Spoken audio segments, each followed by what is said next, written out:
بصي بقى يا ستي، دي مكرونه الافراح اللي بتتعمل في المناسبات والافراح، ولما تكونوا عازمين ناس باعداد كبيره. ربنا يكتر يا رب من ضيوفكم وضيوفي. بصي يا ستي، هتجيبي شويه ميه وتغليهم وتحطي فيها رشه ملح ونقطه زيت.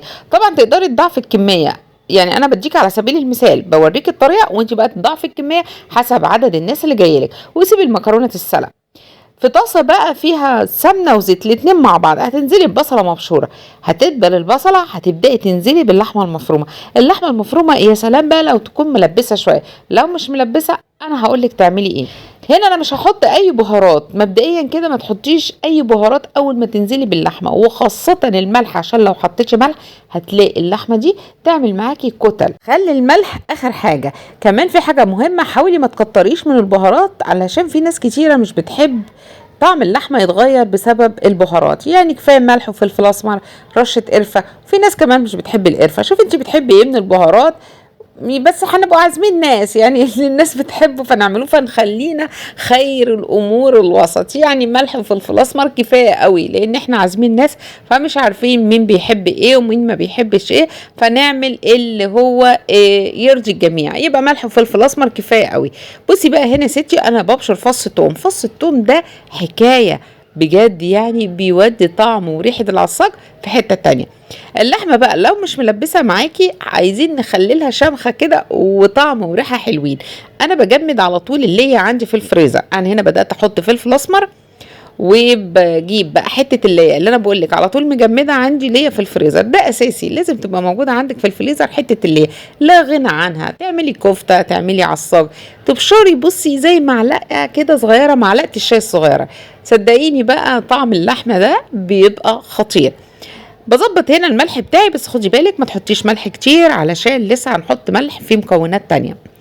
هاتي بقى حلة وابدأي انزلي بسمنة وزيت الاتنين مع بعض، يعني حوالي 5 معالق سمنة على زيت. وهننزل كمان بحوالي 5 معالق دقيق. ايدك بقى في الدقيق لحد ما يديني اللون البيج الفاتح، يعني ما تغمقوش، ما تخليش اللون بتاعه بني. هنعمل صلصة بيضة خطيرة. هنبدأ بقى ننزل دلوقتي بحوالي كوبايتين من الشوربة، شوربة فراخ او شوربة لحمة اللي موجودة عندك استخدميه. المهم ان انت تكوني طبعا مصفياه من البصل ومصفياه من اي، مثلا لو بتحطي جزر او طماطم. وهتبداي تقلبي بسرعه كده علشان الدقيق ما يعملش معاكي تكتلات. بس انا عايزه اجمعه الاول وياخد طعم الشوربه. صدقيني الطريقه دي حلوه قوي. بص هو اتجمع معايا دلوقتي واخد طبعا من طعم الشوربه. هنبدأ بقى ننزل باللبن. انا اللبن اللي هستخدمه لبن بلدي، بس مش غالياه، من الكيس على المكونات دي على طول. انا عايزه اخد الدسامه بتاعت اللبن بحالها. طبعا انت لو تستخدمي لبن معلب مفيش مشكله، بس انا بقولك على الطريقه ديت. يعني انا استخدمت حوالي كيلو الا ربع من اللبن. هو كده كده هيغلي مع بعض، يعني ما تقوليش ان اللبن ده مش مغلي، لا هيبدا يغلي مع بعض. ايدك بسرعه بقى علشان الدقيق دوت يفك كده مننا وما يبقاش فيه اي كتل.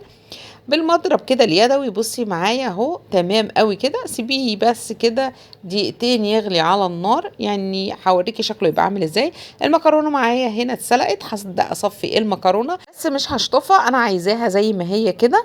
حطيها بس في المصفى تنزل الميه بتاعتها. ببدا ابهر الصلصه اللي انا عاملاها. بحط لها بقى تشكيله من البهارات عباره عن ملح وفلفل اسمر ورشه صغيره من القرفه، برضو ما تكتريش من البهارات.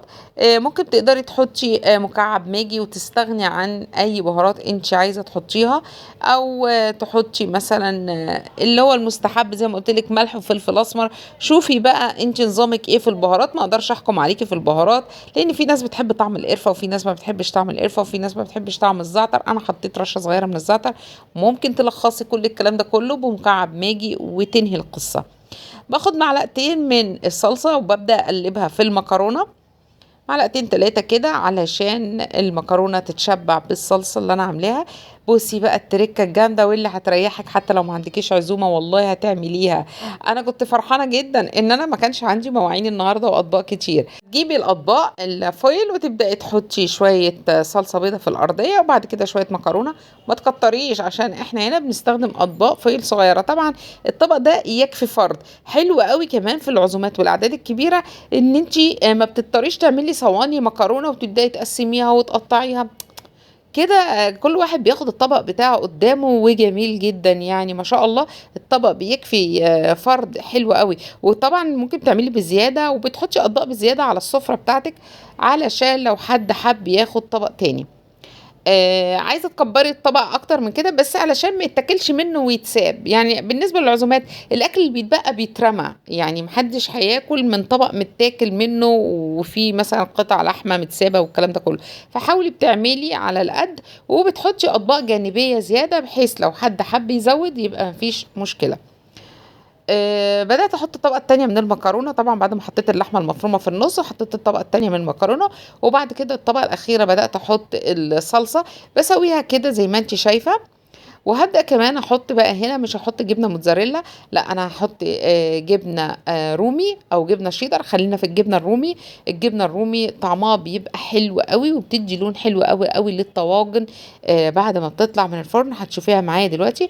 بتبشريها، أنا الجبنة باحطها في الفريزر تتجمد، باروح جاية عاملاها في الكبة، هتدّيكِ كمية يعني لو قطعتين من الجبنة الرومي أو الجبنة التركي وجمدتيهم وضربتيهم في الكبة هيدوكي الكمية. طبعا دخلتها الفرن مبدئيا كده تحت الشواية، مش هتاخد معاكي وقت لان كل حاجة مستوية، مكرونة مسلوقة واللحمة طبعا مستوية، وكمان البشاميل اللي جاهز او الصلصة البيضة معمولة، يعني مجرد لون تحت الشواية تطلع بالجمال ده.